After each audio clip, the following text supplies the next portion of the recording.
Hi friends, welcome back to our channel. ನಾನು ಹೊಸ ವಿಷಯದೊಂದಿಗೆ ನಿಮ್ಮೊಂದಿಗೆ ಬಂದಿದ್ದೀನಿ. ಅದೇನಪ್ಪ ವಿಷಯ ಅಂದರೆ ಜಾಬ್ ರಿಲೇಟೆಡ್. ಯಾವ ಜಾಬು, ಏನು, ಎಲ್ಲಿ ಎಕ್ಸಾಮು ಅಂತೆಲ್ಲ ತಿಳ್ಕೊಂಬರೋಣ ಬನ್ನಿ.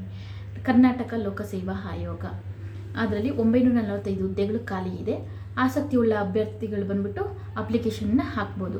ಅದಕ್ಕೆ ಏನೇನು ಕ್ವಾಲಿಫಿಕೇಷನ್ ಬೇಕು, ಎಷ್ಟರವರೆಗೂ ಡೇಟ್ ಇದೆ, ಮತ್ತು ವಿದ್ಯಾಭ್ಯಾಸ ಏನಿರಬೇಕು, ಮತ್ತು ಆನ್ಲೈನ್ ಫೀಸ್ ಎಷ್ಟಿರಬೇಕು, ಎಲ್ಲಿ ಎಕ್ಸಾಮ್ ಕಟ್ಟಬೇಕು, ಸ್ಪರ್ಧಾತ್ಮಕ ಪರೀಕ್ಷೆ ಇದೆಯಾ ಇಲ್ವಾ ಅಂತೆಲ್ಲ ತಿಳ್ಕೊಂಡು ಬನ್ನಿ. ನೇಮಕಾತಿ ಇಲಾಖೆ ಬಂದ್ಬಿಟ್ಟು ಕರ್ನಾಟಕ ಲೋಕಸೇವಾ ಆಯೋಗ. ಎಕ್ಸಾಮು ಕರ್ನಾಟಕದಲ್ಲೇ, ಮತ್ತು ಕೃಷಿ ಅಧಿಕಾರಿಗಳಿಗೆ 128 ಹುದ್ದೆಗಳು ಖಾಲಿ ಇದೆ. ಸಹಾಯಕ ಕೃಷಿ ಅಧಿಕಾರಿಗಳಿಗೆ 517 ಹುದ್ದೆಗಳು ಖಾಲಿ ಇದೆ. ಅರ್ಜಿ ಪ್ರಾರಂಭ ದಿನಾಂಕ ಬಂದ್ಬಿಟ್ಟು ಜನವರಿ 3ರಿಂದ ಫೆಬ್ರವರಿ 1ನೇ ತಾರೀಕುವರೆಗೂ.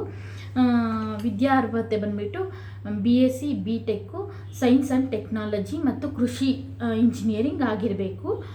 ವಯೋಮಿತಿ ಎಷ್ಟು ಅಂತ, ಏಜ್ ಎಷ್ಟಿರಬೇಕು ಅಂತಂದರೆ 18ರಿಂದ 38 ವರ್ಷ ಆಗಿರಬೇಕು. ಅರ್ಜಿ ಶುಲ್ಕ ಎಷ್ಟಿರುತ್ತೆ ಅಂತಂದರೆ ಸಾಮಾನ್ಯ ವರ್ಗಕ್ಕೆ ಬಂದುಬಿಟ್ಟು 600 ರೂಪಾಯಿ ಇರುತ್ತೆ. 2A 2B 3A 3B ಅವರಿಗೆ ಬಂದುಬಿಟ್ಟು 300 ರೂಪಾಯಿ ಇರುತ್ತದೆ.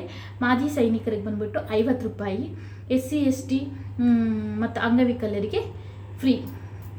ಆಯ್ಕೆ ವಿಧಾನ ಹೆಂಗಿರುತ್ತೆ ಅಂತಂದರೆ ಕೃಷಿ ಸಹಾಯಕ ಮತ್ತು ಕೃಷಿ ಅಧಿಕಾರಿ ಹುದ್ದೆಗಳಿಗೆ ಬಂದುಬಿಟ್ಟು ಅಭ್ಯರ್ಥಿಗಳು ಬಂದುಬಿಟ್ಟು ಮೊದಲು ಕನ್ನಡ ಭಾಷೆ ವಿಷಯದ ಮೂಲಕ ಸ್ಪರ್ಧಾತ್ಮಕ ಪರೀಕ್ಷೆಯ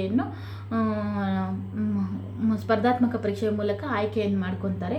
ಎಲ್ಲಪ್ಪ ಅಪ್ಲಿಕೇಶನ್ ಹಾಕಬೇಕು ಅಂದರೆ ಆನ್ಲೈನ್ ಮುಖಾಂತರ ಅಪ್ಲಿಕೇಶನ್ನ ಹಾಕಬೇಕಾಗತ್ತೆ. ಅವ್ರಿಗೆ ವೇತನ ಶ್ರೇಣಿ ಎಷ್ಟಿರುತ್ತಂದರೆ ಕೃಷಿ ಅಧಿಕಾರಿ ಹುದ್ದೆಗಳಿಗೆ ಮಿನಿಮಮ್ 43,000ದಿಂದ ಹಿಡಿದು 83,000ದವರೆಗೆ ಹುದ್ದೆಗಳಿಗೆ ಅನುಗುಣವಾಗಿ ನೀಡಲಾಗುತ್ತದೆ. ಎಲ್ಲ ಅಪ್ಲಿಕೇಶನ್ ಹಾಕಬೇಕಂದ್ರೆ ಆನ್ಲೈನಲ್ಲಿ ನಿಮ್ಮ ಹತ್ತಿರದ ಆನ್ಲೈನ್ ಸೆಂಟರ್ಗಳಲ್ಲಿ ಹೋಗಿ ಅಪ್ಲಿಕೇಶನ್ನ ಹಾಕಬೇಕಾಗತ್ತೆ.